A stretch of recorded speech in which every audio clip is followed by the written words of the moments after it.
Welcome back mga kalulu. Ano yun, malapit na yung breeding, so nag-i-inventory na kami ng aming mga stocks. Yun yung mga hen. Focus mo yung mga hen. Tapos dyan, ito naman yung mga kak. Okay, kak. Yan yung ating mga kak. So nag-i-inventory na tayo para hihiwalay na natin yung mapupusuan natin na breed. So kaya nag-inventory na kami ngayon kung ano yung pagpaparising in relation sa bloodlines para maganda yung ating maging resulta. So siyempre, yung sa katawan, kailangan small to medium lang.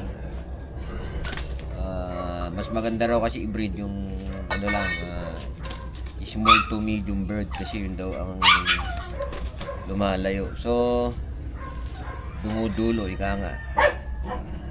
Ito hawak ko is ano to, galing kay ano to, kay Nelson Chua, Barbero Lines. Ito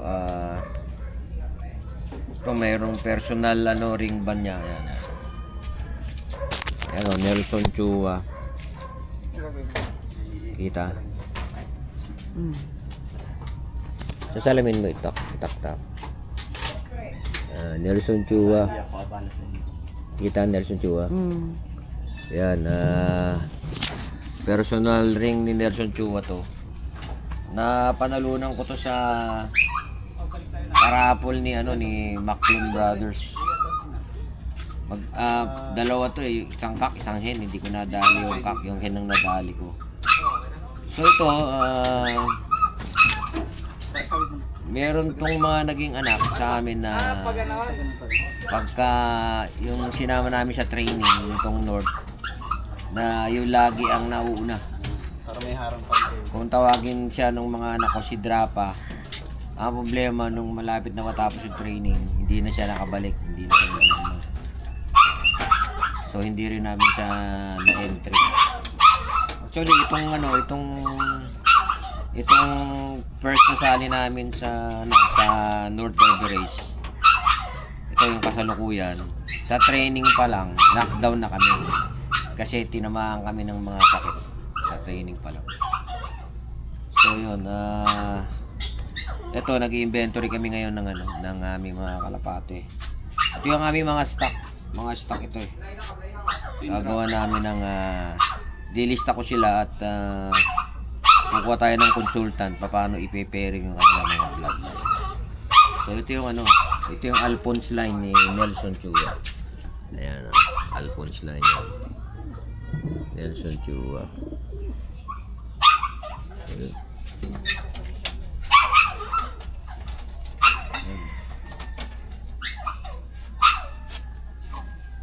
May number tayo ito. Wala pa din. PHA 2020. PHA 2020 pala to. Dapat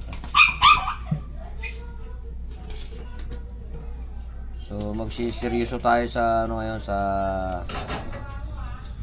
pagbe-breed para 2020. Opo. Number 410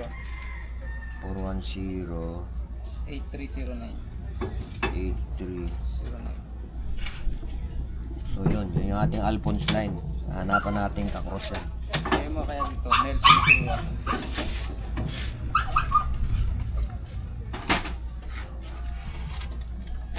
Meron tayong certificate na galing kay Nelson Chua.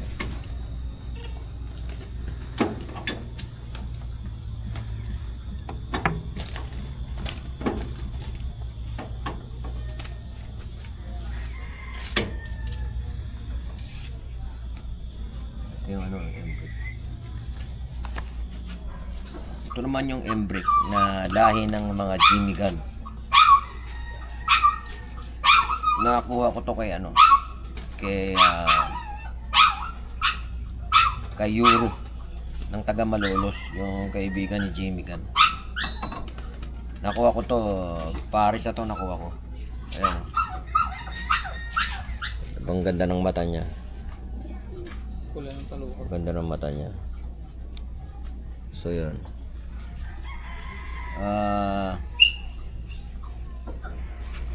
Naglalabas to ng ano, checkered na itim.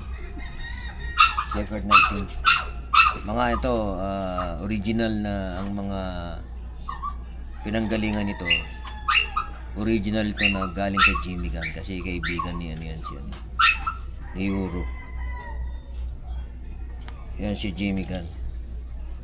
Nakakuha siya ron ng original na Jimmy Gunn na mismo galing sa Belgium. Na binread niya. Tapos meron siyang produce na, meron pa siyang Milenio kung tawagin. Sa isang karera, yun lang ang nalo kasi panahon ng bagyong Milenio.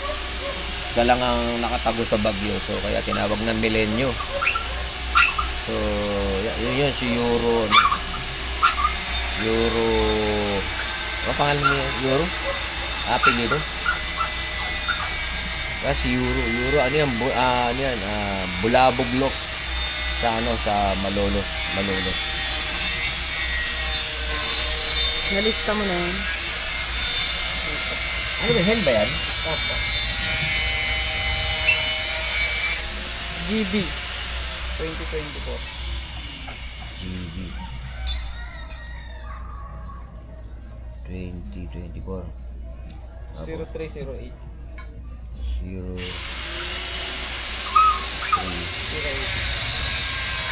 0 lang. 360.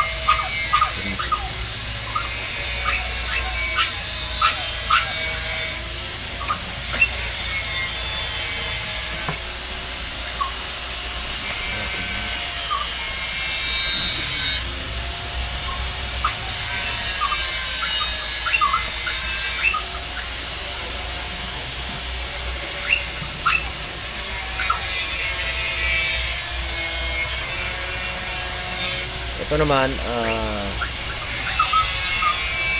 galing din to kay, kay Euro. Nung binili ko yung Paris na Embrek, binigay niya sa akin to, gift bird. Kasi may nakakita siya sa akin na Polsayo na ganitong kulay, na milky. Sabi niya, bigyan kita ng milky para may Paris ka. Na may Paris ka sa Polsayon mo na milky. Ito binigay niya sa akin to. Hindi ko lang maalala yung basta Jansen tapos cross hindi ko maalala yung cross niya. So ito, binigay niya sa akin para daw i-cross ko doon sa sa Polsayon ko na ganito kulay. PHA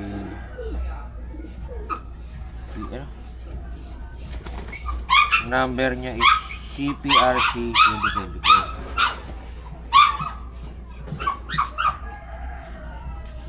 CP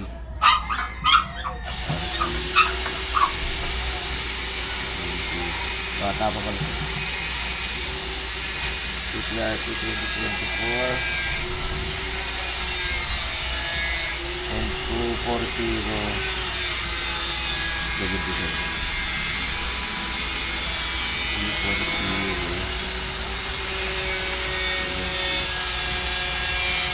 Sinisik na. 006.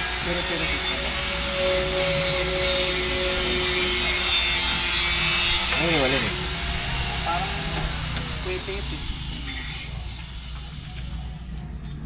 So, yun. Medyo marami yung aming inventory. So, ilang mga kalolo.